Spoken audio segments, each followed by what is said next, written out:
देखिए, ये रूल सरकार ऐसे ही नहीं लाई है, ये बहुत एक गहरा षड्यंत्र है। सऊदी अरब में एक इंस्टीट्यूट है, यूनिवर्सिटी है उनकी, वहां अध्ययन होता है कि भारत में हमने इतने दिन राज किया, जबकि हम जहां कहीं भी गए, जिस देश को भी जीता, हमने बहुत जल्दी उसका इस्लामीकरण कर लिया। भारत में इतने दिन हमने राज किया, फिर भी यहां इतनी बड़ी तादाद में हिंदू कैसे बचे हुए हैं?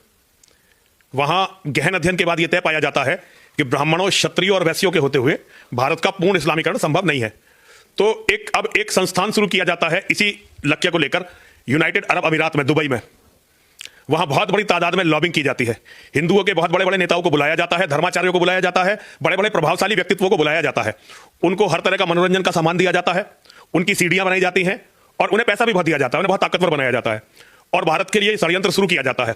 भारत के बड़े बड़े बिजनेसमैन जो हवाला से व्यापार करते हैं, उनके गुप्त उन्हें ब्लैकमेलिंग की तैयारी की जाती है। बहुत सारे बिजनेसमैनों को पैसे का लालच देकर, महिलाओं का लालच देकर बुलाया जाता है अरब जगत में। केवल यूनाइटेड अरब अमीरात या केवल सऊदी अरब में नहीं, अरब के जितने भी देश हैं, कोई किसी को कुवैत में बुलाया जाता है, किसी को कहीं, किसी को कहीं, किसी को कहीं, और उन्हें पैसा कमवाया जाता है, पैसे का लालच दिया जाता है।